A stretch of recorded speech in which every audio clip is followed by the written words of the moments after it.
एक औरत आई और अल्लाह के नबी के पास आकर बैठ गई। उसके ना बाप थे ना भाई था, कोई नहीं था, चाचा कोई नहीं था। अब वो चाहती थी कि मैं अल्लाह के रसूल की बीवी बन जाऊं, मेरा निकाह अल्लाह के रसूल के साथ हो जाए। वो आई, अल्लाह के रसूल चंद सहाबा के साथ बैठे हुए थे। तसव्वुर कीजिए आप, देखिए इधर, अल्लाह के नबी के पास आई और बैठ गई। अल्लाह के नबी ने कहा क्यों, तुम कैसे आई हो?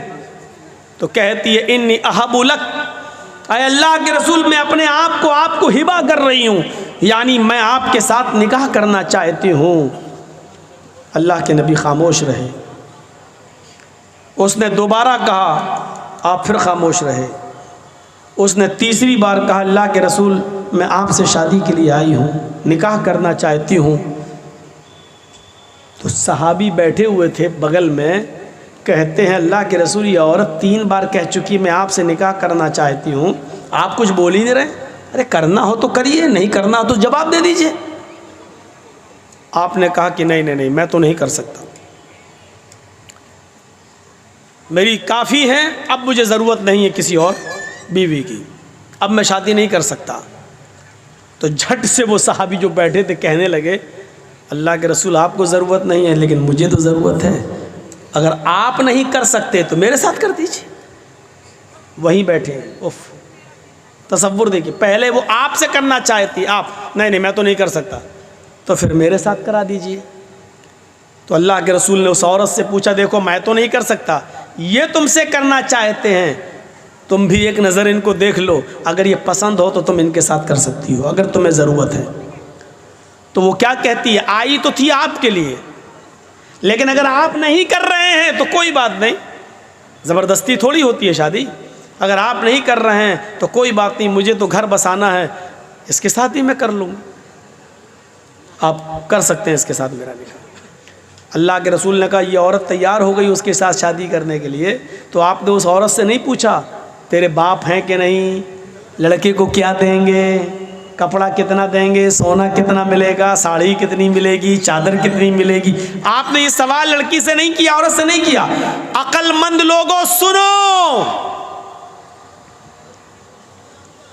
सुनो, अल्लाह के रसूल ने फौरन उस सहाबी की तरफ देखा और कहा सुनो वो तैयार है तुमसे शादी करने के लिए, लेकिन तुम बताओ कि तुम अपनी बीवी को क्या दोगे, तुम्हारे पास मेहर देने को क्या है। सबसे पहला सवाल सहाबी से, वो तैयार है लेकिन निकाह बगैर मेहर के नहीं, पहले ये बताओ कि तुम अपनी बीवी को मेहर क्या दोगे।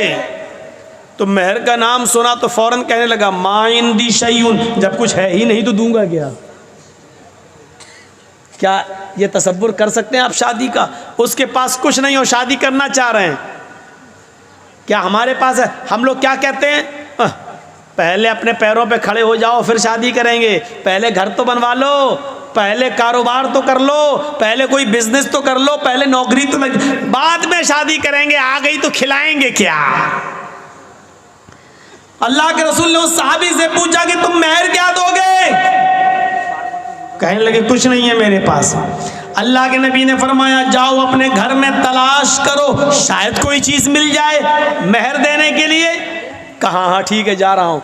गया घर, अपनी माँ से, अपनी बहन से और जो घर में होते उनसे पूछा कि कुछ है, सब ने जवाब दिया कुछ नहीं है। कहा क्यों, का शादी करना चाहता हूँ, मेहर देने के लिए कुछ नहीं है, घर में बहुत कुछ ढूंढा कहता कुछ नहीं मिला।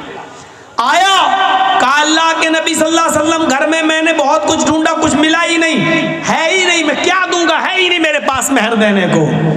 अल्लाह के नबी सल्लल्लाहु अलैहि वसल्लम ने फिर उसको दोबारा भेजा। हदीस के अल्फाज देखिए, आपने कहा इल्तमिस खातमम मिनल हदीद, लोहे की अंगूठी ही मिल जाए तो वही ले आओ, सोने की नहीं, चांदी की नहीं, लोहे की अंगूठी आज 2 रुपए में हमारे मेले में मिल जाएगी। लोहे की अंगूठी मिल जाए तो वही ले आओ, जाओ।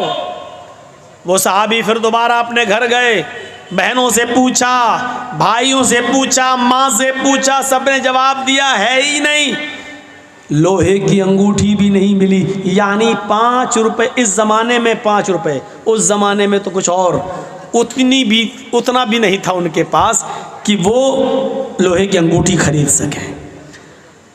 आते हैं और कहते हैं माँ वजदतु खातमम मिनल हदीद, आय अल्लाह के रसूल मुझे लोहे की अंगूठी भी नहीं मिली और इतना है नहीं मेरे पास कि लोहे की अंगूठी खरीद सकूं, नहीं है। मायूस हो गए। अल्लाह के नबी ने कहा ताज्जुब है, तुम्हारे घर में कुछ नहीं है और चले निकाह करने, लोहे की अंगूठी भी नहीं है, फिर महर क्या दोगे? कहता एक चीज है, याद आया। अब देखिए याद भी आई तो क्या चीज याद आई, आपको भी हंसी आएगी। का क्या है? बोलो बोलो जल्दी बोलो, क्या है? कहता इंदी इजारुन, एक लुंगी है मेरे पास, तहबंद लुंगी। अल्लाह के नबी ने कहा अच्छा जाओ जाओ जाओ उसी को ले आओ। तो कहा अल्लाह के रसूल क्यों? अरे वही तुम अपनी होने वाली बीवी को मेहर में दे दो लुंगी। कहा अल्लाह के रसूल इसको दे दूंगा तो बांधूंगा क्या मैं? वही तो पहन के सोता हूं मैं, वही तो घर में रहता हूं तो वही तो पहनता हूं मैं। तो अल्लाह के रसूल ने कहा वो पुरानी लुंगी है कि हाँ। तो कहा वो भी तू नहीं दे सकता है? कहा वही एक तो है जो पहन के सोता हूं मैं और कुछ नहीं है मेरे पास। तो कहा वो भी नहीं दे सकता? कहा आधी दे दूंगा, उसको फाड़ देता हूं, आधी दे देता हूं। तो अल्लाह के रसूल ने कहा फिर आधी उसके किस काम की है? जब तू लुंगी को आधा कर देगा, दो टुकड़ों में बांट देगा और आधा उसको देगा तो आधे उसकी कोई काम की नहीं रहेगी, और फिर आधी तेरे पास रहेगी वो भी किसी काम की नहीं रहेगी, फिर तू बांध भी नहीं पाएगा। अरे देना तो पूरी दे। उसने कहा अल्लाह के रसूल आधी मेरे पहनने के काम नहीं आएगी लेकिन बिछा के बैठने के काम तो आ जाएगी। नहीं नहीं पूरी तो नहीं दूंगा, चाहे निकाह हो या ना हो, मेरा पूरी नहीं दे सकता। ओफो, इतना भी नहीं और निकाह। तसव्वुर कीजिए आप, हमारे ज़माने में हो सकता है कुछ ना हो निकाह? बनते हैं हम अपने आप को अहले हदीस, बनते हम अपने आप को मुसलमान, बनते हम अपने आप को मोहम्मद रसूलुल्लाह के मानने वाले।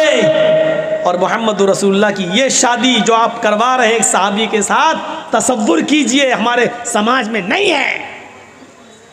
कहा अल्लाह के रसूल एक लुंगी है आधी दे सकता हूं। आपने कहा आधी ना तेरे काम की ना उसके काम की, बोला पूरी नहीं दे सकता। मायूस हो गया, बैठ गया, जाने लगा। आपने कहा कहाँ जा रहे हो? जा रहा हूँ खेती करूँगा, कुछ बाड़ी करूँगा, खेती बाड़ी करूँगा, जा रहा हूँ, हल चलाऊँगा, खेत जोतूँगा, काम करूँगा, मेहनत करूँगा, क्या करूँगा यहाँ? बड़े मुश्किल से सोचा था कि आई है परेशान, इससे शादी हो जाएगी, जब महर में अटक गया मैं तो। आपने कहा इधर आओ, अगर तेरे लिए मोहम्मद रसूलुल्लाह की शरीयत ने भी कोई रास्ता न निकाला तो कौन रास्ता निकालेगा? फिर तेरे लिए कौन सा मजहब रास्ता निकालेगा? फिर कौन सा दीन तेरे लिए रास्ता निकालेगा? क्या किसी के पास कुछ भी ना हो तो क्या उसको शादी करने का हक नहीं है? क्या उसको अपनी पाकीज़गी के साथ जिंदगी गुजारने का हक नहीं है? बैठो। बैठ गया। आपने कहा ये बताओ तुम्हें कुरान कितना याद है? और सुनो मुसलमानों, चादर नहीं है, लोहे की अंगूठी नहीं है, कपड़ा नहीं है, कुर्ता नहीं है, पैजामा नहीं है, पूरे घर का सरमाए में एक लुंगी है, वो भी पुरानी, और वो भी पूरी की पूरी देने के लिए तैयार नहीं है। सोना नहीं, चांदी नहीं, कपड़ा नहीं, दौलत नहीं, इन सब चीजों से वो दूर था। लेकिन जब अल्लाह के नबी ने उससे पूछा कि तुम्हें कुरान कितना याद है बताओ, तो झट से बोला अय अल्लाह के नबी कुरान में हमें सूरह मुल्क याद है, सूरह हश्र याद है, सूरह नबा याद है, सूरह हाक़ा याद है, सूरह जुमा याद है, सूरह मुनाफिकून याद है, सूरह क़यामा याद है। आपने कहा कि तुम्हें इतनी सूरतें मुँह ज़बानी याद है? फरमाया कहा फिर भी कह रहे हो कि मेरे पास कुछ नहीं है। तुम्हें ये सूरतें याद हैं? कहा क्या तुम ये सूरतें अपनी होने वाली बीवी को सिखा दोगे? क्या उसको भी याद करा दोगे? कहा हाँ, इसमें क्या बड़ी बात है, जो हमें याद है वो इसको भी याद करा दूंगा। आपने फौरन उस औरत से कहा आय अल्लाह की बंदी, तेरे होने वाले शौहर के पास माल नहीं है, सोना नहीं है, चांदी नहीं है, अंगूठी नहीं है, कपड़ा नहीं है, साड़ी नहीं है, जेवरात नहीं है तुझे देने के लिए, लेकिन हाँ उसके पास कुरान की सूरतें जो तुझे याद करा सकता है। क्या मैं इन्हीं कुरान की सूरतों को महर बना दूं और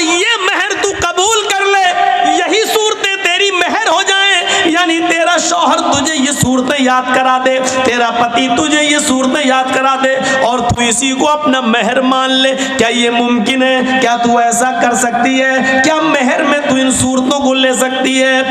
चीख पड़ी, आय अल्लाह के नबी बस कीजिए, बस कीजिए। जिस औरत के निकाह में कुरान की सूरतें मेहर बन जाएं, जिस औरत की निकाह में कुरान की आयतें, कुरान की सूरतें मेहर बन जाएं, उससे ज्यादा बाबरकत निकाह किसका हो सकता है? उससे ज्यादा खैर बरकत वाला निकाह किसका हो सकता है? फिर अल्लाह के नबी सल्लल्लाहु अलैहि वसल्लम ने खड़े होकर निकाह पढ़ा दिया और उस औरत को खुद काजी बन गए।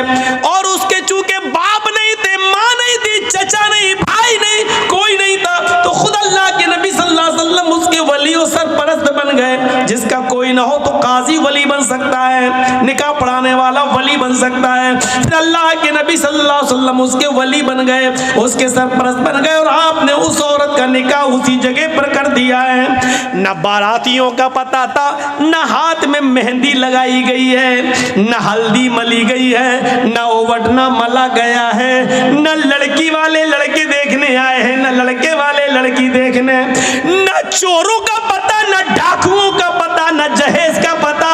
मेरे प्यारे साथियों, उसी जगह शादी हुई है और उसी जगह से रुखसती हो गई है। ये सादा वाली शादी के चर्चे 1400 साल के बाद आज भी हो रहे हैं और कयामत तक इंशाअल्लाह होते रहेंगे। तुम्हारी शादियां इतनी महंगी कि शैतान भी पनाह मांगे। बताइए उसके चर्चे कितने दिन होते हैं? ज्यादा से ज्यादा 1 महीना, 2 महीना, 1 साल। फिर तलाक की नौबत आ जाती है तो ये होता है कितना खर्च किया था, देखो आखिर क्या हुआ है उस शादी का हाल। मेरे भाइयों, इतनी संजीदगी के साथ की गई शादी के चर्चे 1400 साल के बाद हो रहे हैं और कयामत की सुबह तक होते रहेंगे, क्योंकि हमेशा सादगी के चर्चे होते हैं, हमेशा सादगी मिसाल बनती है, हमेशा सिंपलिटी मिसाल आइडियल बनती है। मेरे भाइयों, शोहरत और रिया नमूद मेरे भाइयों आइडियल नहीं बनती है। निकाह आसान करो, निकाह आसान करो। ये आसान शादियां थी। हीरो होंडा, यामा और आजकल कौन कौन सी चलने लगी, अपाचे। और हम तो चलाना भी नहीं जानते, इसलिए हमें तो गाड़ियों के बस 3-4 ही के नाम याद हैं। ये सब गाड़ियां आज चल रही हैं और मांग रहे हैं, और फिर इस गाड़ी पे बैठ के ऐसे जाता दामाद, शर्म भी नहीं आती है उस भीख में मिली हुई गाड़ी पर बैठने में। और इंटरनेशनल फकीर बना बैठ के चला रहा, फिर भी शर्म नहीं आ रही, चला कैसे तेरा ज़मीर कैसे गवारा कर लेता है उस गाड़ी पर बैठने पर? तेरा दिल कैसे बर्दाश्त कर लेता है ससुर की तरफ से भीख में मिली हुई उस गाड़ी पर बैठने पर? मौलाना जर्जीस भिगो भिगो के मार रहे हैं जूते। कैसे ज़मीर गवारा कर लेता है? अब कहाँ यार, अरे गाड़ी कब ली? नहीं, मिली है। किस शादी में मिली, शादी में। फख्र से कह रहा है, अबे ये बोल भीख में मिली है। ये क्यों कहता है शादी में मिली है? ये क्यों कहता है जहेज में मिली है? ये क्यों नहीं बोलता है मुझे मेरे ससुर ने इंटरनेशनल भिखारी समझ के भीख में दी है? सही जुमला ये है, ये बोलना चाहिए था। सच बोलने में शर्म आती है, सच्चाई कड़वी होती है ना। ये बोलो, सबसे ज्यादा सटीक जुमला यही है। आप हंसिए मत, कितने मौलवी भी इसी में नंगे हैं। हम जैसे बहुत से मौलवी भी इसी फहरिस्त में आते हैं, वो भी मोटरसाइकिल मांगते हैं। हम इंटरनेशनल फ़कीर सबको बोल रहे हैं, जिसने मांगी है और जिसको मिली उसको बोल रहे हैं। सब तोहफे में मिली। क्या नाम दिया जाता है शादी में? लड़की के बाप ने लड़के को तोहफे में दी है। वाह साहब, तो फिर पुलिस वालों को हम जो 100-200 रुपए दे देते हैं ट्रक आगे बढ़ाने के लिए, फिर इसको रिश्वत क्यों कहते हो? इसको भी कहो कि पुलिस को हमने तोहफा दिया है और हमारा ट्रक छोड़ दिया है। फिर नाम बदल देने से, मैंने पहले ही कहा, हैसियत नहीं बदल जाती है। भीख का नाम तोहफा रख दो तो वो भीख भीख ही रहेगी, तोहफा नहीं हो जाएगा। रिश्वत का नाम तोहफा रख दो, रिश्वत रिश्वत ही रहेगी, तोहफा नहीं हो जाएगा। शराब का नाम दवा रख देने से दवा नहीं हो जाएगी, वो शराब ही रहेगी। याद रखिएगा, हैसियतें नहीं बदलती हैं, हैसियतें हमें इस बात को सोचना पड़ेगा, इस बात पर गौर करना पड़ेगा। इसलिए फिर कहता हूं मेरे भाइयों, शादियों के अंदर आसानियां पैदा करो, आसानियां। ये समाज के सुधारने के लिए बहुत जरूरी है। वरना देख लो जहेज की वजह से कितनी लड़कियां मारी गई, कितनी लड़कियां बेची गई, कितनी लड़कियां नीलाम हुई। मैं उस तरफ नहीं जाना चाहता हूं। इस तरफ जाएंगे तो रात बीतेगी और इसके अलावा कुछ नहीं। मेरे प्यारे साथियों, आप उन पुरानी दास्तानों को भी पढ़िए, उन दास्तानों को भी पढ़िए, उन दास्तानों को भी पढ़िए और सुनिए। तो अब आइए तीसरी आयत की तरफ। दो आयतें मैंने पढ़ी, पहली वलक़द कर्रमना बनी आदम, और दूसरी या अय्युहन्नास इन्ना खलक़नाकुम मिन ज़करिन व उन्सा। हमने सारी इंसानियत को एक ही माँ, एक ही बाप से पैदा किया, एक ही मर्द से, एक ही औरत से पैदा किया। तुम्हारा बाप एक है, तुम्हारी माँ एक है, कोई छोटा नहीं है, कोई बड़ा नहीं है। कुल्लुकुम मिन आदम व आदम मिन तुराब। तुम सब आदम की बेटी और आदम मिट्टी से बने थे। तुम सब मिट्टी की औलाद हो, मिट्टी के हो। गौर कीजिए, इस जुमले ने सबको खदेड़ कर रख दिया है। तुम बादशाह हो फिर भी मिट्टी से, हम फकीर हैं फिर भी मिट्टी से। हमारी और तुम्हारी पैदाइश में फर्क नहीं है। तुम भी मिट्टी से बने हो, हम भी मिट्टी से।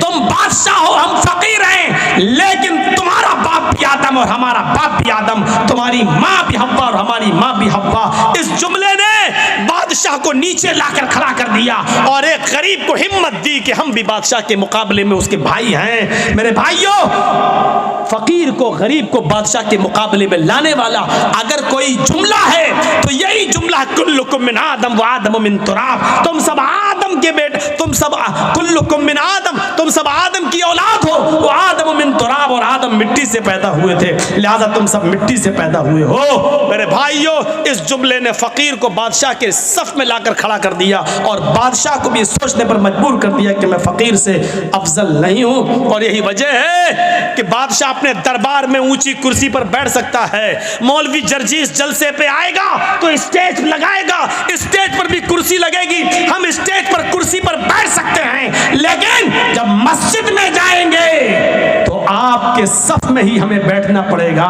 न हम बड़े होंगे न छोटे होंगे। अगर देर से गए तो हमें पीछे जगह मिलेगी। मौलवी जर्जीस को ये पावर नहीं है कि आगे सफ से किसी आदमी को हटाकर पीछे कर दे और खुद आगे बैठ जाए। शरीयत मौलवी जर्जीस को इस बात की इजाज़त नहीं देती है। अपने अपने घरों में तुम बड़े बन सकते हो, बनो। मेरे घर में आना है तो बराबर की हैसियत से आना है। बादशाह और फकीर को एक ही सफ में बैठना है। अगर फकीर पहले आया है तो अगली सफ में वो बैठेगा, और बादशाह बाद में आया है तो पिछली सफ में वो रहेगा।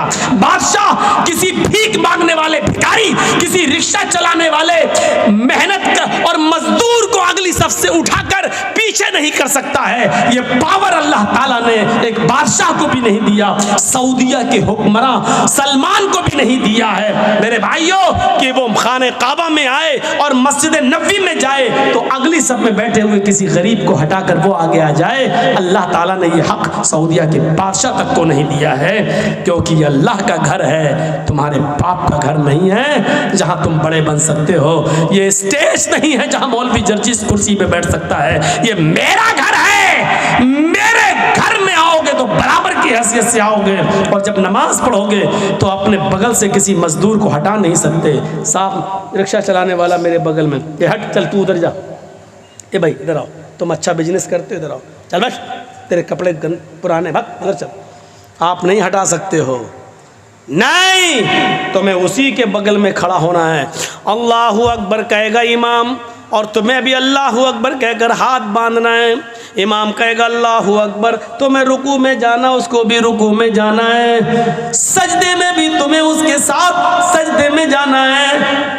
यहीं पर वो मंजर नजर आएगा, एक ही सफ में खड़े हो गए महमूद व अयाज, एक ही सफ में खड़े हो गए महमूद व अयाज। न कोई बंदा रहा, न कोई बंदा नवाज। मेरे भाइयों, ये इस्लाम की पवित्र शिक्षा है, ये इस्लाम की पाकीज़ा तालीम है कि तुम सब एक ही बाप की और एक ही माँ की औलाद हो। डॉक्टर भीमराव अंबेडकर ने जब ये पढ़ा कि ब्रह्मा ने अपने मुंह से ब्राह्मण को पैदा किया और पैरों से शूद्र को, तो डॉक्टर अम्बेडकर चूंकि हरिजन थे, नीची जाति के थे, शूद्र थे, उनको ये तालीम पसंद नहीं आई। उन्होंने हिंदू धर्म को तलाक दे दिया, इस्लाम कबूल कर लिया।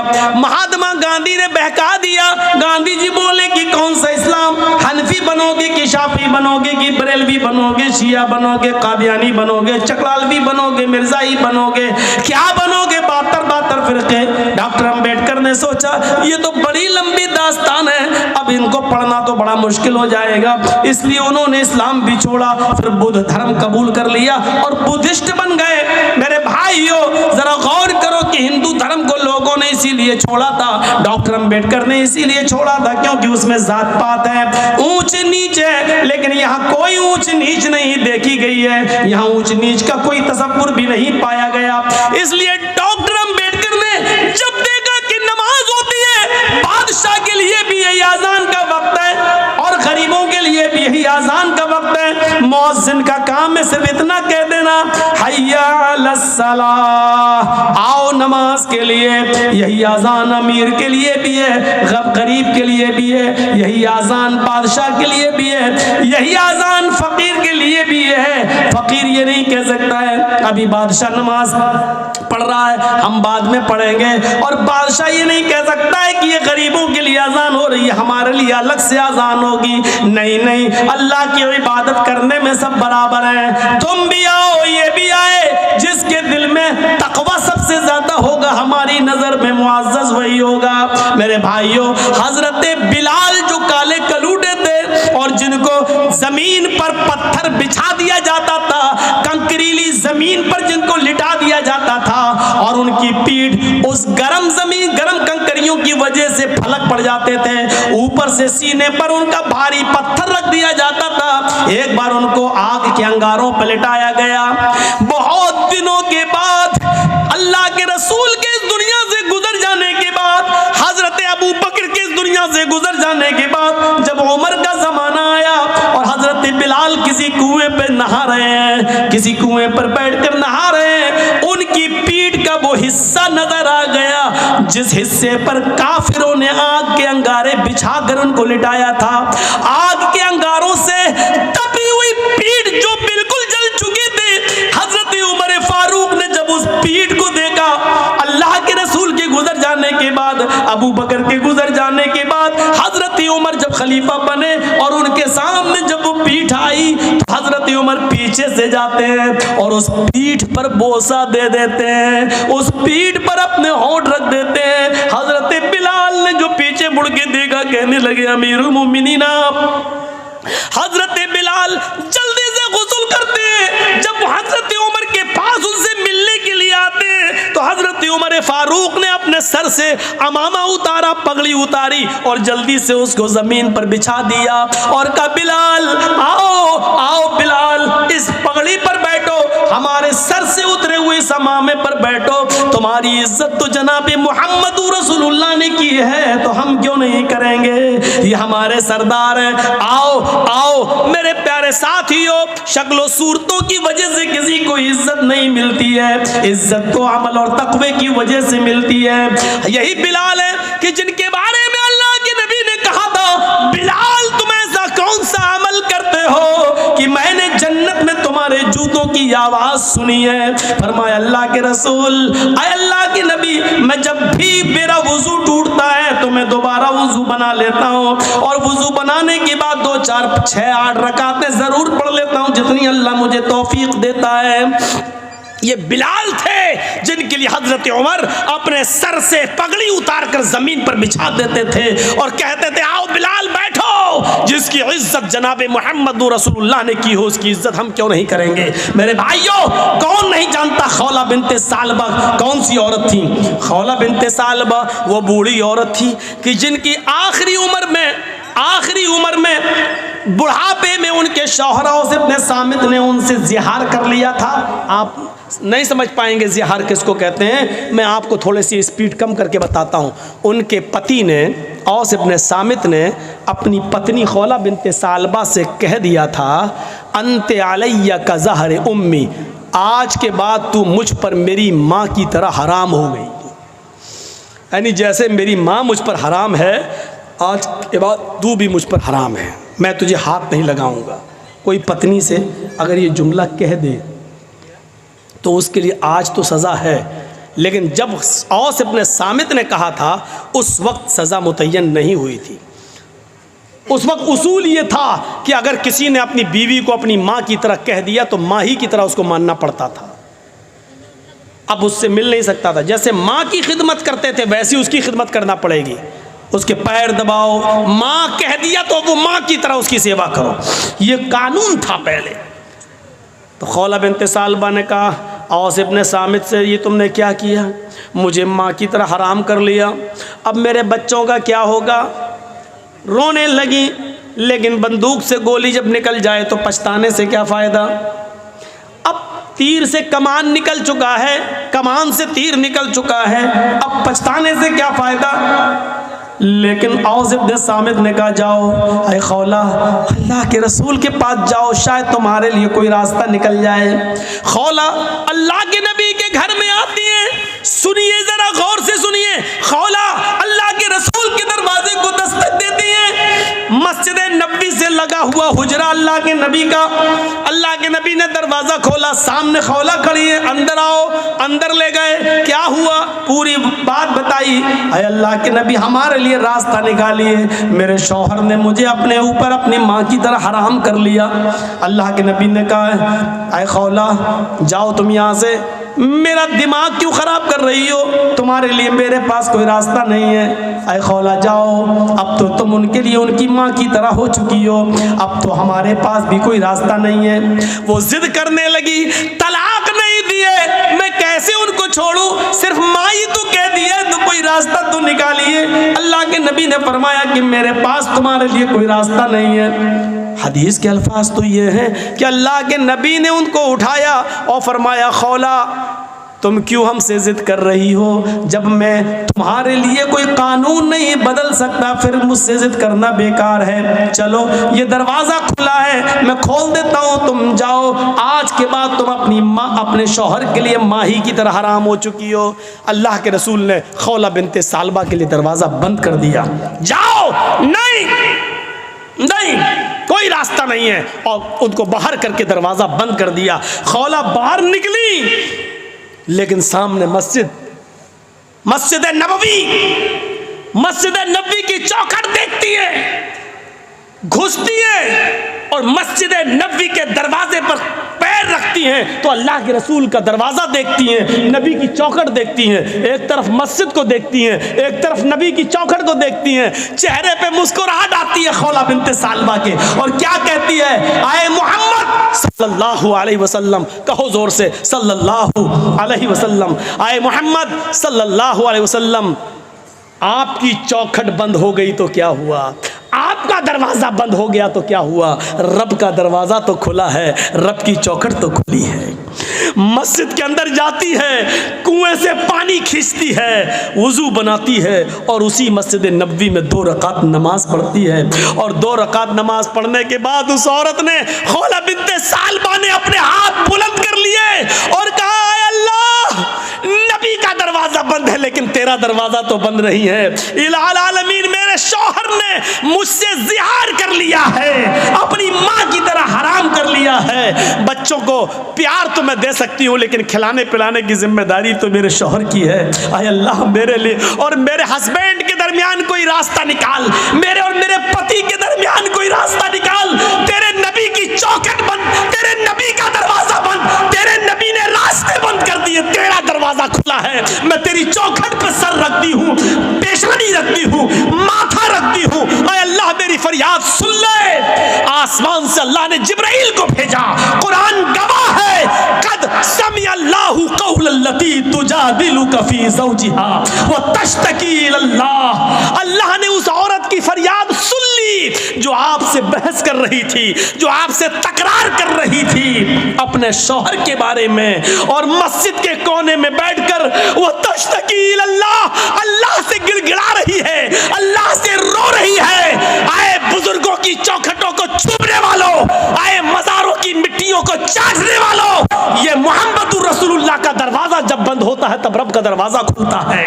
ये रब का दरवाजा है, अल्लाह के रसूल का दरवाजा जिंदगी में बंद था तो उस औरत ने क्या कहा, आय अल्लाह मोहम्मद की चौखट बंद हो गई तो क्या हुआ, तेरी चौखट तो खुली है, तेरा दरवाजा तो खुला है। जब सारे दरवाजे बंद हो जाते हैं तब अल्लाह का दरवाजा खुलता है। मेरे प्यारे साथियों, वो औरत आई, अल्लाह ने उसकी दुआ सुनी और मोहम्मद रसूलुल्लाह के पास पैगाम भेजा।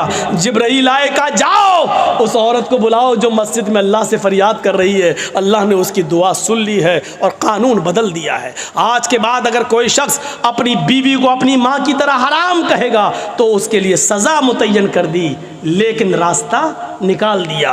वो एक गुलाम आज़ाद करेगा, एक गुलाम आज़ाद करे और फिर बीवी बना ले। जिसको माँ कह दिया, चल, बहुत से लोग कह देते ना, चल भाग, आज के बाद तू मेरी अम्मा, चल नहीं जाएंगे। जो बोल देते हैं ना, ये मामूली जुमला नहीं है, बहुत ख़तरनाक जुमला है। अल्लाह के रसूल के लिए अल्लाह ने रास्ता बनाया। उस औरत के लिए क्या कहा, एक ग़ुलाम आज़ाद करे और बीवी बना ले। और ग़ुलाम आज़ाद करने की ताकत ना हो तो 60 रोज़े रखें मुसलसल, पे दर पे, कंटिन्यू, बीच में एक भी छूटना नहीं चाहिए। बुखार आ जाए, बीमारी हो जाए या कोई मजबूरी हो तो अलग बात है, लेकिन बिना किसी बीमारी के और बिना किसी मजबूरी के एक भी रोज़ा अगर बीच में छोड़ दिया तो सब बेकार। मसलन 60 रोज़े रखना, 55 रख लिए, चलो 1-2 दिन आराम कर लेते, 5 ही तो रह गए बाद में पूरे। जहाँ एक छोड़ा 55 बेकार, फिर एक से रखो। शहरैन मुतताबिऐन, कंटिन्यू, लगातार आपको रोज़े रखना है 2 महीने तक, 60 रोज़े मुसलसल। शहरैन मुतताबिऐन, 60 नहीं 59 भी हो सकते हैं। अगर 2 महीने 29 के चांद हो जाएं तो 58 भी हो सकते हैं। एक चांद 29 का हो जाए, एक चांद 30 का हो जाए तो 59 भी हो सकते हैं। दोनों चांद 30 के हो जाएं तो 60 भी हो सकते हैं। तो शहरैन मुतताबिऐन, 2 महीने कंटिन्यू मुसलसल रोजे रखेगा वो। और ये भी ताकत ना हो तो तीसरा रास्ता, 60 मिस्कीनों को खाना खिलाओ। चाहो तो एक ही दिन बुलाकर 60 को खिला दो। आज 60 को खिला दोगे तो आज ही वो तुम्हारी बीवी बन जाएगी। एक एक करके 60 दिन खिलाओगे तो 60, जब तक 60 पूरे खा नहीं लेंगे तब तक वो तुम्हारी बीवी नहीं बनेगी। ये तुम्हारी सहूलत के ऊपर है। चाहो तो एक एक करके 60 दिन खिलाओ, या 60 फकीरों को एक दिन बुला के खाना खिलाओ, या 10-10 करके 6 दिन खिला लो। ये आपकी सहूलत के ऊपर। जब तक 60 मिस्कीन पूरे खाना खा नहीं लेंगे आप अपनी बीवी से बीवी की तरह मिल नहीं सकते हैं। वो तुम्हारी बीवी बन जाएगी। ये सज़ा मुतय्यन कर दी, लेकिन रास्ता निकाल दिया, पहले तो रास्ता नहीं था। तो खौला बिनते सालबा के की दुआ को अल्लाह ने सुन लिया। ये आखिरी वक्त में खौला बिनते सालबा की कमर झुक गई, कमर लाठी लेके चल रही थी। और एक दिन हजरत उमर घोड़े पर बैठ कर जा रहे थे, खौला बिनते सालबा एक पुल पर लाठी टेक कर खड़ी थी और वहीं से इशारा कर रही थी, उमर रुक। उमर रुक गए, इधर आओ। हजरत उमर खौला बिनते सालबा की आवाज़ सुनकर घोड़े से उतर गए और चले गए नीचे झुक, और कुछ बात कहने लगी उनके कान में। उमर फारूक के साथ जो लोग थे उनको बड़ा गुस्सा आया। एक मामूली सी बुढ़िया उमर फारूक को धमकी देती है, उनका घोड़ा रोकती है, उनको घोड़े से नीचे उतारती है और कहती है कान इधर कर। कान में कुछ बोलती है। फरमाया अमीरुल मोमिनीन, एक मामूली औरत आपको घोड़े से उतारती है और आप उतर जाते हैं। एक मामूली औरत आपको इशारा करके बुलाती है और आप चले जाते हैं। एक मामूली बुढ़िया आपको कहती कान नीचे कर, और वो आपके कान में कुछ बोलती है, आप सुन लेते हैं। क्या बात है, इतना कैसे? फरमाया हजरत उमर ने, अरे मेरे साथियों, ये मामूली औरत नहीं है। खौला बिनते सालबा मामूली नहीं है। जब मोहम्मद के दरवाजे बंद हो चुके थे तब इसके दरवाजे को अल्लाह ने खोला था। मेरी क्या मजाल जो इसकी नहीं सुनूं। 7 आसमान के ऊपर अर्श पर बैठा हुआ वो अल्लाह जब इस औरत की फरियाद सुनने के लिए तैयार है तो उमर के अंदर ये मजाल नहीं कि वो घोड़ा छोड़ कर आए और इसकी बात न सुने। मेरे अंदर इतनी हिम्मत नहीं है। मेरे प्यारे साथियों, ये थे हुक्मरान जो एक मामूली बूढ़ी औरत की बात को सुनने के लिए चले जाते थे। और दलील क्या देते थे? इस औरत की बात को जब अल्लाह ने 7वें आसमान के ऊपर सुना तो उमर की मजाल क्या है जो ज़मीन पर रहकर इसकी बात को ना सुने। नहीं, मेरे अंदर इतनी जुर्रत नहीं है, मेरे अंदर इतनी बहादुरी नहीं है, मेरे अंदर इतनी। तो इस्लाम सहूलत का नाम है, इस्लाम आसानी का नाम है। आप दूसरों के लिए आसानी पैदा करिए, लड़की वालों के लिए मजबूरियां पैदा मत कीजिए। आपको मालूम होगा कि एक सहाबी आए, कितनी इससे ज़्यादा आसानी क्या होगी। एक सहाबी आए, अल्लाह के रसूल मैं तो हलाक हो गया। सुनो, बड़ी हंसी आएगी आपको ये वाक़या सुनकर। आए अल्लाह के रसूल मैं तो बर्बाद हो गया। आपने कहा क्या हुआ? कहा मत पूछो। कहा रहने दो। एक तरफ तो कह रहे हो कि मैं बर्बाद हो गया, मैं पूछ रहा हूँ क्या हुआ। कहा क्या हुआ बताओ ना। कहा अल्लाह के रसूल पूछने में भी शर्म आ रही है। कहा इन्नल्लाह ला यस्तही मिनल हक, अल्लाह ताला हक बात से नहीं शर्माता है, बताओ क्या बात है। कहा अल्लाह के रसूल मैं रोजे से था और रोजे की हालत में बीवी से मिल लिया। आपने कहा उफ, फर्ज रोजा था, अच्छा हम बिस्तरी कर लें। आपने कहा एक गुलाम आज़ाद करो। हम बिस्तरी, जो रोज़े की हालत में बीवी से हम बिस्तरी कर ले तो उसकी तो यही सज़ा है। वो रोज़ा तो पूरा करना ही पड़ेगा, उसके अलावा 60 रोज़े और रखना पड़ेंगे। पहले एक ग़ुलाम आज़ाद करो। कहा अल्लाह के रसूल मुझे तो खुद ग़ुलामी करते करते पूरी ज़िंदगी हो गई दूसरे की, मैं क्या ग़ुलाम आज़ाद कर पाऊँगा, मेरे पास तो ये ऑप्शन ही नहीं है। आपने कहा 3 ऑप्शन है। पहला ऑप्शन गुलाम आज़ाद करो। कहने लगा नहीं कर पाएंगे, मेरे पास ताकत नहीं है। आपने कहा 60 रोज़े रखो मुसलसल पे दर पे कंटिन्यू। कहने लगा अल्लाह के रसूल 60 रोज़े, 60 कहाँ का, एक रोज़ा में तो ये हालत है कि बीवी से मिल लिया, सब्र नहीं हुआ।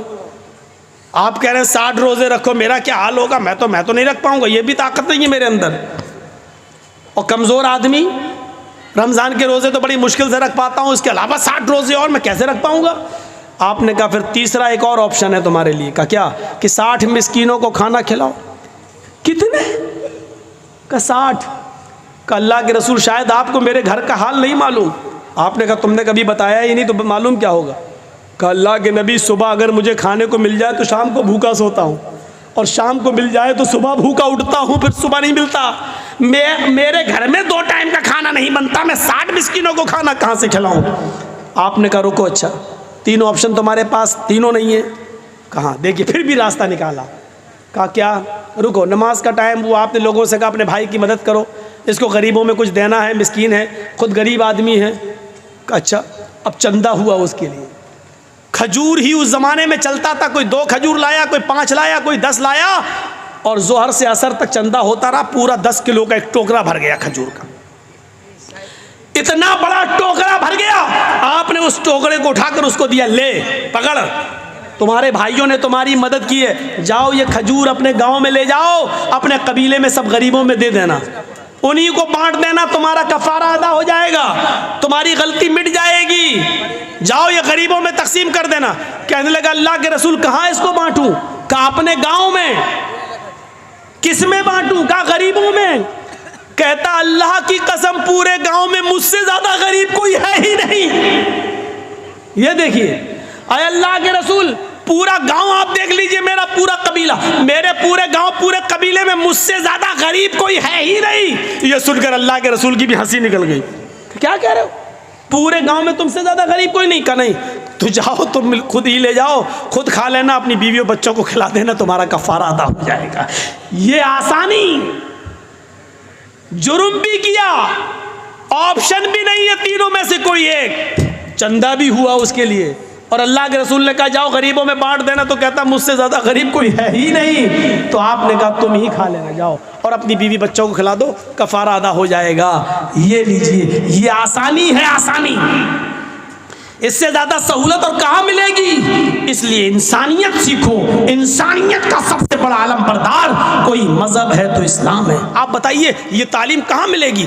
वला तसुब्बुल्लज़ीना यदऊना मिन दूनिल्लाहि फयसुब्बुल्लाह अदवन बिगैरि इल्म। ये कहाँ मिलेगी तुम्हें तालीम? दुनिया के किसी मजहब को उठाकर दिखा लो। आज बहुत लोग चिल्लाते रहते हैं हम ये हम वो, और आज बने बैठे हैं लोग, कुर्सी संभाले बैठे हैं, लेकिन ये दिखाएं अल्लाह क्या कह रहा है। ला तसुब्बुल्लज़ीना यदऊना मिन दूनिल्लाह, जो लोग अल्लाह के अलावा गैरुल्लाह की इबादत करते हैं, मदद के लिए गैरों के पास जाते हैं, गैरों की इबादत करते हैं, तुम उनके बुजुर्गों को बुरा मत कहो, उनके माबूदों को बुरा मत कहो। ला तसुब्बुल्लज़ीना यदऊना मिन दूनिल्लाह, जो अल्लाह के अलावा गैरों की इबादत करते हैं, तुम उनके बुजुर्गों को क्या कहा? उनको गाली मत दो। क्यों? फयसुब्बुल्लाह अदवन बिगैर इल्म, फिर वो दुश्मनी में तुम्हारे अल्लाह को गाली देंगे बगैर इल्म के, फिर वो जहालत की बुनियाद पर वो तुम्हारे रब को गाली देंगे। मुसलमानों, ये सबसे बड़ी नसीहत की अल्लाह ताला ने मुसलमानों बताया क्या? अगर कोई हमें उल्टा कह रहा, गलत कह रहा है, तो इसका ये मतलब नहीं कि तुम भी उसको उल्टा कहोगे। कोई हमारे, ये बताइए, कोई पागल कुत्ता अगर हमारे पैर में काट ले, अब आप समझ जाओ तो मजा आ जाए हम पागल कुत्ता किसको कह रहे हैं। अगर इस पागल कुत्ते को आप समझ जाओ तो मेरी पूरी तकरीर कामयाब है, और ये नहीं समझ पाए तो फिर बेकार है। हम पागल कुत्ते का नाम इसलिए नहीं ले रहे हैं क्योंकि इन चैनल वालों ने मुझे मजबूर कर दिया है, सच बोलने पर और कड़वी बात बोलने पर मुझे मजबूर कर दिया है। नहीं बोलता हूं मैं। अब ये आपको इशारों में समझना है। इन चैनल वालों ने अपना चैनल चमकाने के लिए मुझे वो जुमले न बोलने के लिए मुझे मजबूर कर दिया है। अब हम नहीं बोलेंगे, किसी भी जलसे में नहीं बोलेंगे। उस पागल कुत्ते को अगर आप समझ जाएं तो मज़ा आ जाए, पूरी तकरीर आप समझ जाएंगे। वो पागल कुत्ता कौन है? अगर कोई पागल कुत्ता हमें काट ले तो उसका जवाब ये नहीं है कि हम भी उस पागल कुत्ते को काटें। क्या कोई अक्लमंद उस पागल कुत्ते को काटेगा? अच्छा ये बताइए कि एक पागल कुत्ते ने हमें काट लिया, अब हम उसको काटने जा रहे हैं तो लोग हमको क्या कहेंगे? ये भी पागल है। कुत्ते ने काटा, पागल सा तू भी उसको काट रहा। कोई अगर हमारे नबी को गाली दे रहा है, हमारे नबी की शान में उल्टा सीधा बोल रहा है, वो पागल है, उसका दिमाग भ्रष्ट हो चुका है। अब हम उस पागल कुत्ते को काटने जाएं, ये कहां की इंसानियत है? मेरे भाइयों, कितनी मशहूर मिसाल है, कुत्ते भौंकते रहते हैं और हाथी चलता रहता है। आपने देखा है कभी भी हाथी ने पीछे मुड़कर कुत्ते को नहीं देखा है। कुत्ते भौंक रहे हैं, हाथी चल रहा है। क्यों? वो जानता है अगर मुड़कर, अगर हमने देखा पीछे मुड़कर और इनको घुर्राया तो हमारा वक्त बर्बाद होगा। हम जहां जाना चाहते हैं उस मंजिल से हम रुक जाएंगे। वो कुत्ते हैं, भौंक रहे हैं, भौंक भौंक के खुद ही थक जाएगा। हम क्यों अपना वक्त बर्बाद करें? मुसलमानों, मैंने बहुत कुछ कह दिया है। हमारे नबी को गाली दी जा रही है, हमारे नबी की शान में गुस्ताखी भी हो रही है, कार्टून तक छापे जाते हैं, इश्तियाल, हमें मुश्ताइल करने के लिए नारे भी लगाए जाते हैं। लेकिन अगर हम इन सबको पागल कुत्ता समझकर छोड़ दें और इनको जो कर रहे हैं हम जवाब में वैसा ना करें जैसा ये कर रहे हैं, यही अक्लमंदी है। हमें मुश्ताइल होने की जरूरत नहीं है, हमें जोश में आने की जरूरत नहीं है, हमें होश के नाखून लेने की जरूरत है, क्योंकि उनका कुछ नहीं होगा। आप देख लीजिए, सुप्रीम कोर्ट ने आदेश दिया है मॉब लिंचिंग पर कानून बने, लेकिन मॉब लिंचिंग पर कानून नहीं बनता है। कानून बनता है ट्रिपल तलाक पर, कानून बनता है 370 हटाने पर कश्मीर से, कानून बनता है CAA NRC पर। मेरे भाइयों, जिस पर सुप्रीम कोर्ट ने आदेश नहीं दिया उस पर कानून बन रहा है, और जिसको सुप्रीम कोर्ट कह रही है कि मॉब लिंचिंग पर कानून बनाओ, सख्त से सख्त सजा मुतय्यन करो, तो उस पर कानून नहीं बनता। आप दो चार वैसे ही नारे लगाकर क्या कर लेंगे? इस हम्माम में जब सब नंगे हैं तो आप क्या कर लेंगे? मेरे भाइयों, इसलिए अक्ल और शऊर से काम लेने की जरूरत है, अपने आप को होश में लाने की जरूरत है, इन पागल कुत्तों को समझने की जरूरत है। और अक्लमंदी ये नहीं है कि पागल कुत्ता कोई हमारे पैर में काट ले तो हम भी उसको काटने जाएं। यही कुरान ने कहा है, ला तसुब्बुल्लज़ीना यदऊन मिन दूनिल्लाह, तुम उनको गाली मत दो जो अल्लाह की इबादत नहीं करते, गैरुल्लाह की इबादत करते हैं, तुम उनको गाली मत दो। अगर तुम उनको गाली दोगे तो क्या होगा? फयसुब्बुल्लाह अदवन बिगैर इल्म, तो वो भी तुम्हारे अल्लाह को गाली देंगे, वो भी तुम उनके झूठे खुदा को गाली दोगे, वो तुम्हारे असली खुदा को गाली देंगे। तुम उनके झूठे माबूदों को बुरा कहोगे, जवाब में वो तुम्हारे असली रब को बुरा कहेंगे। इसलिए असली रब को गालियों से बचाने के लिए उनके झूठे खुदाओं को गाली मत दो, गाली मत दो। उनके अंदर जिहालत है, बगैर इल्म, वो जिहालत की बुनियाद पर रब को गाली देंगे, क्योंकि वो अल्लाह को जानते नहीं है, पहचानते नहीं है। छूत छात और जात बिरादरी को मिटा कर दिया इस्लाम ने। हाँ, रही ये बात कि अगर ब्राह्मण को किसी शूद्र की लड़की पसंद आ जाए तो शूद्र को चाहिए कि अपनी लड़की का हाथ दे दे, लेकिन इस्लाम ये कहता है ये जबरदस्ती यहां नहीं चलेगी। अगर किसी को कोई लड़की पसंद है तो कायदे के मुताबिक वो अपने निकाह का पैगाम भेजे, लड़की से लड़की का बाप पूछे या लड़की की माँ पूछे कि फला जगह से तुम्हारा रिश्ता आया है, बेटी क्या तुम्हें वो लड़का पसंद है? मेरे भाई और उस लड़की को बताना चाहिए, पसंद है तो हाँ, नहीं पसंद है तो मना कर दे। लेकिन लड़की की नापसंद होने के बावजूद दुनिया का कोई बाप अपनी बेटी की शादी जबरदस्ती किसी लड़के के साथ नहीं करा सकता है। इस्लाम ने इस बात की इजाजत नहीं दी है, मना किया है। बाप को मालूम है ये लड़का अच्छा है, लेकिन अगर बेटी नहीं चाहती है उस लड़के के साथ शादी करना तो बाप जबरदस्ती अपनी बेटी की शादी उस लड़के के साथ नहीं कर सकता है। एक औरत अल्लाह के नबी के पास आई और कहती है, अल्लाह के नबी, मेरे बाप ने, मेरे माँ बाप ने मेरी शादी ऐसी जगह कर दी है जो लड़का मुझे पसंद नहीं है। तो अल्लाह के नबी ने फरमाया, तुझे इख्तियार है उस आदमी के साथ रहो या छोड़ दो उसे, तुम्हें इख्तियार है। और उस औरत ने इस इख्तियार का फ़ायदा उठाते हुए उस आदमी को छोड़ा,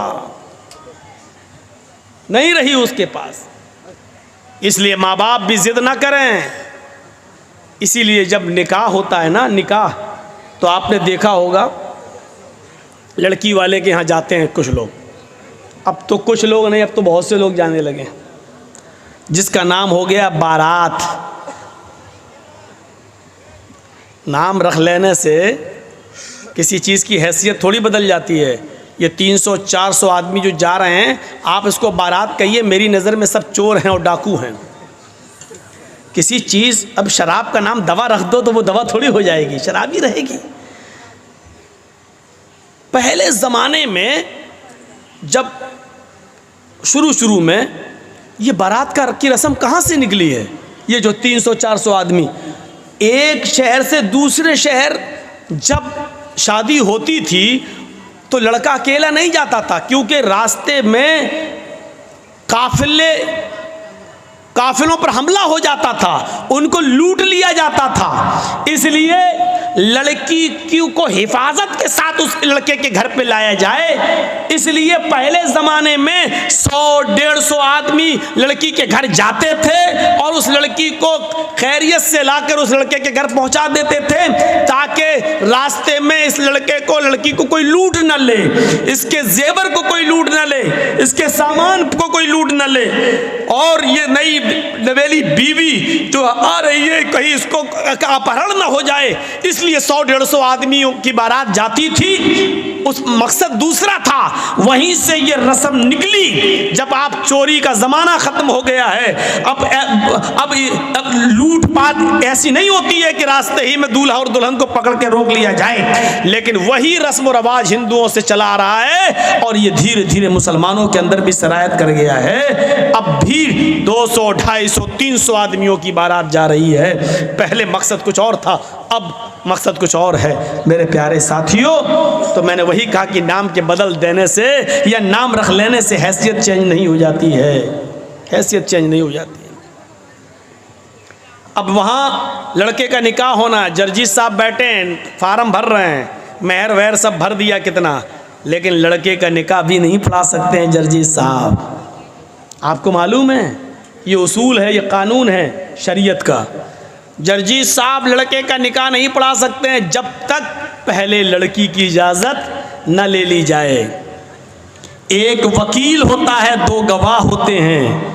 ये वकील और ये 2 गवाह लड़की के पास उसके घर पे जाएंगे और उससे पूछेंगे कि फला फला लड़के के साथ इतने इतने रुपए मेहर के इवज़ तुम्हारा निकाह उस लड़के के साथ किया जा रहा है। ये बात चोरी छिपे नहीं, तुमसे आज भी मैं पूछने आया हूं, आज मैं तुम्हारा जवाब सुनना चाहता हूं। ऐसा तो नहीं कि तुम अपने बाप के प्रेशर में आकर इतना बड़ा कदम उठा रही हो कि अपनी जिंदगी किसी के हवाले कर रही हो, या अपनी मां के प्रेशर में या अपने भाई के प्रेशर में आकर ये कदम उठा रही हो। नहीं, आज बताओ, वकील और गवाह के सामने बताओ, क्या वो लड़का तुम्हें पसंद है? वो लड़का, उसका नाम ये, उसकी वल्दियत ये, उसकी उम्र ये, और इतने इतने रुपए या इतना सोना, इतना चांदी, मेहर, सिक्का, राइजुल वक्त, अलावा नान नफका आपको, आप उनके निकाह में दी जा रही हैं। क्या आपको वो लड़का कबूल है? उस मौके पर देखा जाएगा उस लड़की की इजाजत क्या है।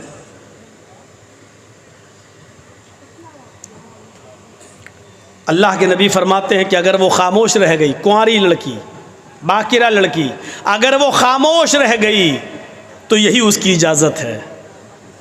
अगर वो खामोश रह गई यही उसकी इजाज़त है। यहाँ पर भी जहालत होती है। मालूम है क्या होती है जहालत? उस लड़की के पास उसकी सहेलियाँ बैठी रहती हैं। जब ये पूछा जाता है कि तुम्हें उस लड़के के साथ निकाह किया जा रहा है, क्या तुम्हें कबूल है, तो ये तो बेचारी खामोश है। लेकिन उस मौके पर जो उसकी सहेलियाँ होती हैं उसको बोलती हैं, बोल दो, बोलो, हाँ कबूल है, बोलो।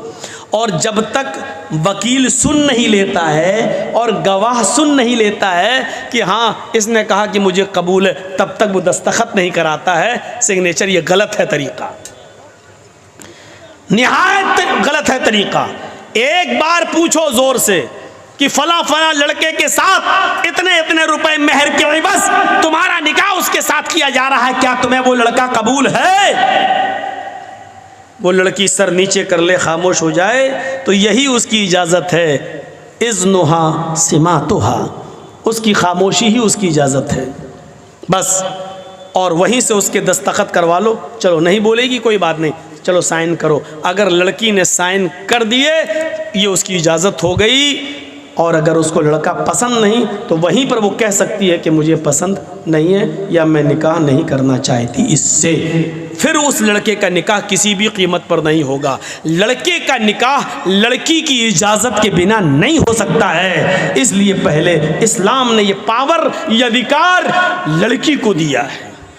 बारात लेके तुम पहुंच भी गए, तुम्हारे साथ 400 पेटू भी पहुंचे हुए हैं जो लड़की वाले के यहाँ खाने के लिए भूखे भेड़ियों की तरह पहले पहुंचे हुए हैं। और निकाह से पहले नाश्ते का दौर चलता है और नाश्ते के दौर नज़र रखी जाती है कि बाद में ज़िंदगी भर लड़की के बाप को ताने मारे जाएंगे अगर एक भी मिठाई में कुछ गड़बड़ी पैदा हो गई तो। तेरे बाप ने यही बारात में खिलाया था। इसलिए बेचारा लड़की का बाप कर्ज वर्ज लेकर किसी तरीके से इस भूखे भेड़ियों का पेट भरता है और अच्छा से अच्छा खिलाने की कोशिश करता है ताकि ये भेड़िए बाद में मुंह न खोलें। उल्टा सी बुरा हंसी आ रही है। बारात में आप ही लोग तो जाते हो और हंस रहे हो यहाँ बैठकर। ये भूखे भेड़िए कौन है? हम और आप ही तो हैं। सिस्टम बदलिए, सिस्टम बदलिए मेरे भाइयों। खाना पीने का दौर चलता है। अब भी बेचारी लड़की मजबूर होती है क्योंकि वो जानती है कि मेरे बाप का 50-60 हज़ार 1 लाख रुपया इसी में खर्च हो गया है। अब अगर मना करती हो तो काम नहीं चलेगा, मजबूरी में भी दस्तखत करती हैं कुछ लड़कियाँ। इसलिए शादी के मामले में ये सच है कि लड़की बगैर वली के निकाह नहीं कर सकती, ये सच है। लेकिन ये भी सच है कि लड़की की इजाज़त के बिना भी आप किसी लड़के का निकाह उसके साथ नहीं कर सकते। दुनिया के किसी बाप को यह हक नहीं है कि वो अपनी बेटी का निकाह ज़बरदस्ती किसी लड़के के साथ कर दे। आपकी बेटी अगर उस लड़के के साथ निकाह नहीं करना चाहती तो वो निकाह नहीं माना जाएगा, चाहे कितनी आप इजाजत दे दें। कह दे बाप की इजाजत है, बनी रहे बाप की इजाजत। अगर लड़की राजी नहीं है तो बाप की इजाजत की कोई हैसियत नहीं है, बाप की इजाजत बेकार है। शादी वो मानी जाएगी लड़की भी राजी हो और उस लड़की के निकाह में उसका बाप अपनी बेटी की इजाजत के बाद वली बनता है और अपनी बेटी का निकाह कराता है। लेकिन वो भी तरीका गलत है कि बाप ने लड़की की शादी में शिरकत नहीं की और बाप को लड़का पसंद नहीं है तो लड़की भागकर कोर्ट मैरिज कर ले और दूसरा निकाह कर ले, जाकर इधर उधर निकाह कर ले, वो भी नहीं है। कुछ ढकोसले लोग हमारे समाज में ऐसे भी हैं जो लड़की के बाप बन जाते हैं। एक हमारा लड़का किसी दूसरे के गांव से किसी की लड़की भगा के ले आया। अब उस गांव में कह दिया अगर यहाँ आएगी तो टांगे तोड़ देंगे, यहाँ आए अब उसका मरा हुआ मुंह भी हम देखना गवारा नहीं करेंगे, बाप ने कह दिया। अब वो आपके गांव में आई, आपके गांव का कोई बुढ़ा आदमी तैयार हो जाता, चलो वो बाप नहीं है तो हम बाप बन जाते हैं बेटा तुम्हारे। ये बुढ़ा सबसे पहले जहन्नम में लतियाया जाएगा। जो बाप बना, तेरे बाप बनने से तेरी बेटी नहीं हो जाएगी। वो इतना याद रखना, ये समाज के अंदर सबसे बड़ा जुल्म है। और लड़कियों को जो फर्जी माँ बाप मिल जाते हैं, ये हौसले मिल रहे हैं उनको, ये हौसले मिलते हैं, इसलिए वो भाग जाती हैं घर से। अरे उस गांव में जाएंगे तो फला का बाप हमारा बाप बन ही जाएगा। यहां से हौसले मिलते हैं और लड़कियां भागना शुरू कर देती हैं अपने घरों से जेवर लेकर। अल्लाह इन बुढ़ों को अक्ल सलीम अता फरमाए जो बाप बन जाते हैं। सुन लीजिए, तुम्हारे बाप बनने से वो बाप नहीं मानी, तुम बाप नहीं माने जाओगे। वो तुम्हारी बेटियां नहीं होंगी। माँ हुन्ना उम्महातुहुम एनो उम्महातिहिम इल्लल्लाहि वलदनाहुम। तुम्हारी माएँ तो वही होंगी जिन्होंने तुम्हें अपने पेट से पैदा किया है। तुम्हारी बेटियां वही कहलाएंगी जो तुम्हारे नुत्फे से पैदा हुई हैं। हाँ, याद रखना, किसी गैर की बेटी जो भाग कर आई है वो तुम्हारी बेटी कहलाने से बेटी नहीं हो जाएगी। ये बेटी बन जाने के बावजूद और आपका उसको बेटी बना लेने के बावजूद भी अगर कभी वो आपके साथ हज करने जाना चाहे तो वो आपके साथ हज करने नहीं जा सकती है। बेटी और बाप का रिश्ता कहाँ है? इस्लाम आज मुंह बोली बेटी को अपने मुंह बोले बाप के साथ हज करने की इजाजत नहीं देता है। उससे भी उसको पर्दा करना पड़ेगा। मुंह बोला भाई नहीं माना जाएगा। वो अपने मुंह बोले भाई के साथ हज करने नहीं जा सकती है, उससे भी उसको पर्दा करना पड़ेगा। ये तो बहुत दूर की बात है। तुम अपनी बीवी के साथ खाना खा रहे हो और बीवी की बहन आ जाए, यानी तुम्हारी साली आ जाए और घर में घुस जाए। तुम्हारी बीवी अपनी बहन को बुला रही है कि इधर आओ, तुम भी खाना खा लो।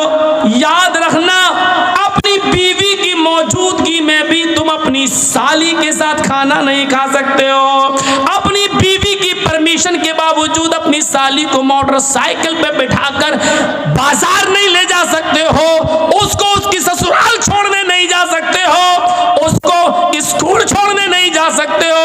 अगर ससुर ने भी इजाजत दे दी कि मेरे दामाद जी अपनी साली को जरा स्कूल छोड़ाओ, वो कॉलेज में पढ़ने या पढ़ाने जाती है, बीवी की इजाजत के बावजूद, ससुर की इजाजत के बावजूद भी आप नहीं जा सकते हैं। और उनकी इजाजत के बावजूद आप ऐसा कर रहे हैं तब भी हराम है, हराम है, हराम है, नाजायज है, नाजायज है, नाजायज है। पर्दा रहेगा।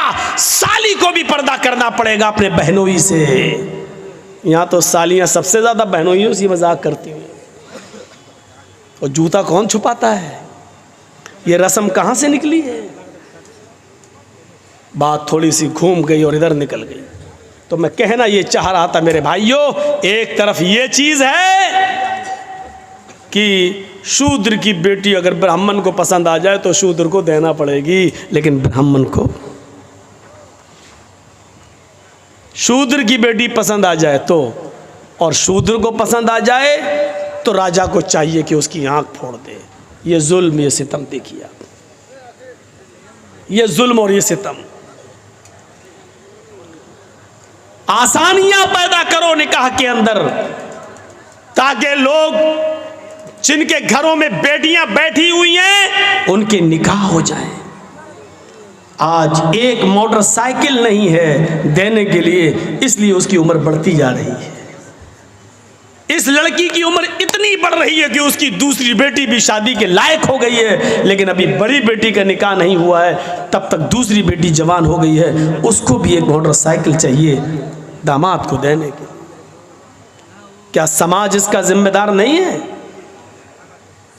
हर गांव में एक मदरसा चला लेते हो, हर गांव में मस्जिदें बना लेते हो, उसकी कमेटियां बन जाती हैं। क्या गांव में ऐसी जवान बेटियां नहीं बैठी हुई हैं जिनकी उम्रें बढ़ती जा रही हैं और जहेज न होने की वजह से मेरे प्यारे साथियों उनके निकाह नहीं हो रहे हैं? समाज यहाँ कहाँ चला जाता है? यहाँ समाज क्यों सोता है? उन गरीब लड़कियों की शादी का इंतजाम समाज के पास क्यों नहीं है? उनका घर बसाने का इंतजाम क्यों नहीं है?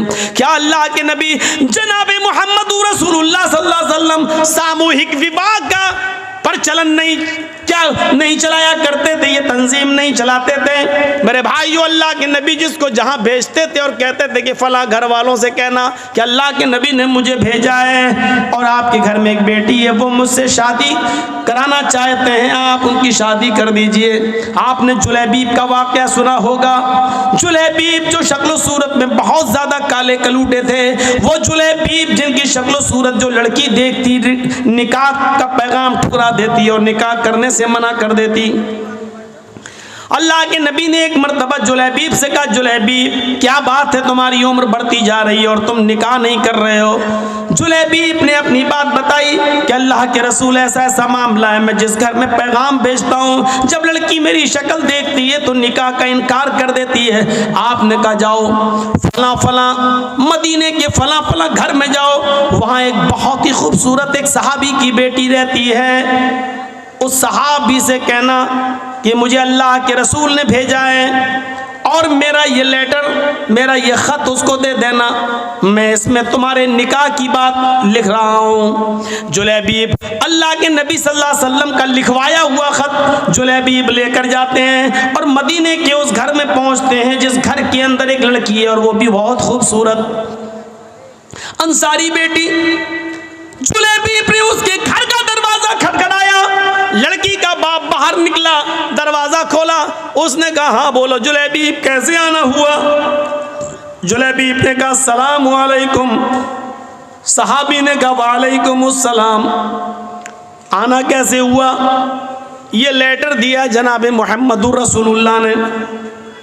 सहाबी ने जब वो लेटर पढ़ा तो उसमें लिखा हुआ है हाज़िही रिसालतुम मिन जानिब मोहम्मद रसूलिल्लाह सल्लल्लाहु अलैहि वसल्लम, ये ख़त मोहम्मद रसूलुल्लाह की तरफ से दिया जा रहा है। आपने उस सहाबी का नाम लिखकर कहा तुम्हारे घर में एक बेटी है, मैं जानता हूं कि वो बेटी भी बालिग हो चुकी है और तुम कहीं ना कहीं उसका निकाह करने वाले हो। मेरी नज़र में जुलैबीब बहुत नेक लड़का है, लिहाजा अपनी बेटी का निकाह जुलैबीब से कर दो। और ये मैं तुम्हें मशवरा नहीं दे रहा हूँ बल्कि ये मेरा हुक्म है कि तुम अपनी बेटी का निकाह जुलैबीब से कर दो।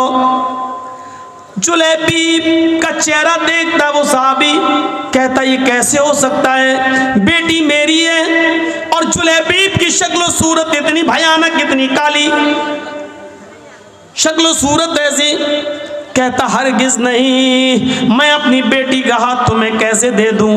जुलैबीब कहते हैं मैं कहाँ कह रहा हूँ, मुझे तो अल्लाह के रसूल ने ये लेटर देकर भेजा है। अंदर से जब लड़की जुलैबीब की और अपने बाप की बहस सुनती है तो थोड़ा सा बाहर निकल के आती है और कहती है अब्बू जान क्या बात है? कहा बेटी ये अल्लाह के नबी ने लेटर दिया है। बेटी ने जब वो लेटर पढ़ा तो लेटर पढ़ने के बाद कहती है अब्बू जान इससे तो मैं भी निकाह नहीं करना चाहती, लेकिन लेटर में तो लिखा हुआ है कि ये मेरा हुक्म है, मशवरा नहीं। अल्लाह के रसूल का हुक्म अगर हमने नहीं माना तो हमारी आखिरत भी बर्बाद हो जाएगी और दुनिया भी बर्बाद। नबी अकरम का फैसला हमें हर हाल में मानना है।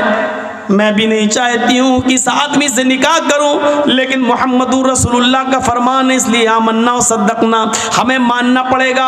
अल्लाह के नबी ने कहा होता मशवरा है तो मैं नहीं भी मानती, लेकिन ये तो हुक्म है मशवरा नहीं, इसलिए मानना पड़ेगा।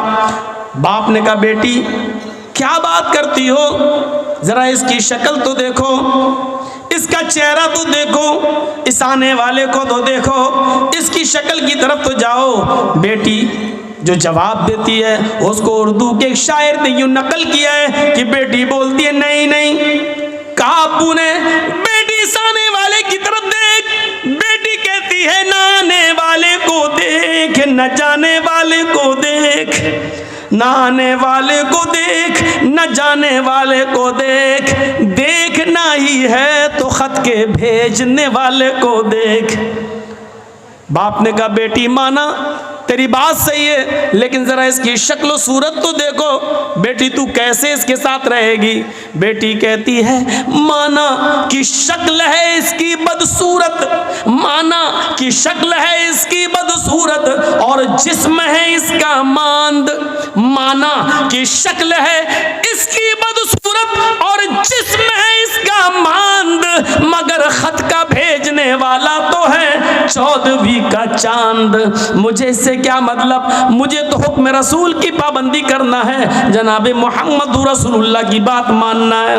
फिर लड़की का बाप मजबूर होता है, बेटी अगर तू तैयार है तो फिर मैं भी तैयार हूँ, मैं भी अपनी आखिरत बर्बाद नहीं करना चाहता। और उस बाप ने अपनी बेटी का निकाह अल्लाह के रसूल के भेजे हुए उस कासिद हजरत जुलैबीब से अपनी बेटी का निकाह कर दिया।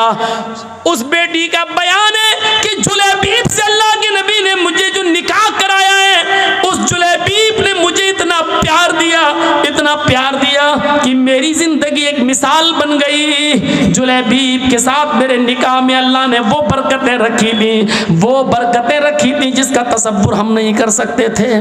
तो मेरे प्यारे साथियों, हुक्म रसूल देखो, शादी के अंदर आसानियां पैदा करो, अपनी बच्चियों के लिए भी और अपने बेटों की शादियों में भी आसानियां पैदा करो। अल्लाह के नबी ने फरमाया सबसे बाबरकत निकाह वो है जिसके अंदर खर्चा सबसे कम हो। हदीस देख रहे हैं, सबसे बाबरकत निकाह वो है, सबसे ज्यादा बरकत वाला निकाह वो है जिसमें खर्चा सबसे कम हो। इसका उल्टा मफहूम क्या होगा, आपने कभी सोचा? इसका उल्टा मफहूम निकालो तो क्या होगा? सबसे ज्यादा बरकत वाली शादी वो है जिसमें खर्चा सबसे कम हो।